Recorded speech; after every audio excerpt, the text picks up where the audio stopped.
নমস্কার সবাইকে। আমি নবনীতা চলে এসেছি আজকে আরেকটি নতুন ইনফরমেশান দেওয়ার জন্য। সেটি কি, যারা প্রেগনেন্ট মা রয়েছেন তাদের মধ্যে কিন্তু এই ডেলিভারি বিষয়টা নিয়ে কিন্তু একটা ভয় থেকেই যায়। সে নর্মাল ডেলিভারি হোক বা সি সেকশনের ডেলিভারি হোক, তো সবাই ভাবে যে সি সেকশনেও কাটা হয় এবং নর্মাল ডেলিভারিতেও কাটা হয়। তো নর্মাল ডেলিভারিতে আমরা কখন কখন মায়েদের এপিসিওটমি দিই। তো নর্মাল ডেলিভারিতে কিন্তু আমরা সবসময় মায়েদের পেরিনিয়াম এরিয়াটায় আমরা সবসময় কিন্তু কাটি না। কোন কোন ক্ষেত্রে আমরা মায়েদের এই এপিসিওটমিটি দিই? অনেক সময় দেখা যায় যে বেবি যখন নিচের দিকে নামে তখন দেখা যায় মায়ের যে পেরিনিয়ামের জায়গাটা রয়েছে সেটিতে বেবির যে হেড রয়েছে সেটা কিন্তু অনেক সময় বেবির 10 সেমিতেও নামতে পারে। 10 সেমি মানে অনেকটাই জায়গা। তো সেই জায়গাটা মায়ের পেরিনিয়ামে হয় না। তখন কি হয়, আমাদের সেই যে বেবি ডেলিভারির যে রাস্তাটা রয়েছে সেই জায়গাটা আমাদের বাড়ানোর জন্য একটা মায়েদের কাট দিতে হয়।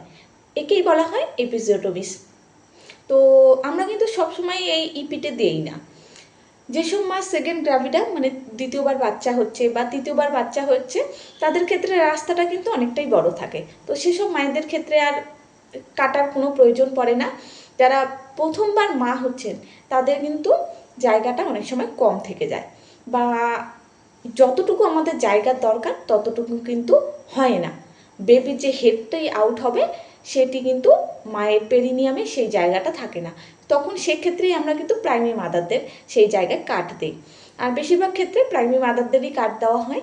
সেকেন্ড গ্রাভিডা বা থার্ড গ্রাভিডা বা ফোর্থ গ্রাভিডা সেসব মায়েদের কিন্তু এই কাটটির প্রয়োজন পড়ে না। তো এই কাটা নিয়ে কিন্তু মায়েদের মধ্যে ফোবিয়া রয়েছে। তো আমরা যখন মায়েদের কাটি আপনারা কিন্তু বুঝতেও পারবেন না, কারণ আমি লোকাল অ্যানাস্থেসিয়া সেটি ইউজ করি, যার কারণে আমরা যখন কাটটি লাগাই তখন কিন্তু মায়েরা বুঝতে পারে না। তো এটা নিয়ে ভয় পাওয়ার কিন্তু কোনো কারণ নেই। আমরা যখন কাটবো তখন আপনারা বুঝতেও পারবেন না যে কোথায় কাটলাম বা সেলাই দিচ্ছি কি না, সেগুলো আপনারা কিছুই বুঝতে পারবেন না। আর যতক্ষণে আপনারা বুঝতে পারবেন ততক্ষণে আমাদের কিন্তু কাটাও হয়ে যাবে, প্লাস আপনার বেবিও আউট হয়ে যাবে, প্লাস আপনাদের সুচারও দেওয়া হয়ে যাবে, যে সেলাইটি আমরা দিই সেটিও কিন্তু কমপ্লিট হয়ে যাবে। আশা করি আপনারা যারা মায়েরা রয়েছেন আজকে বুঝতে পারলেন।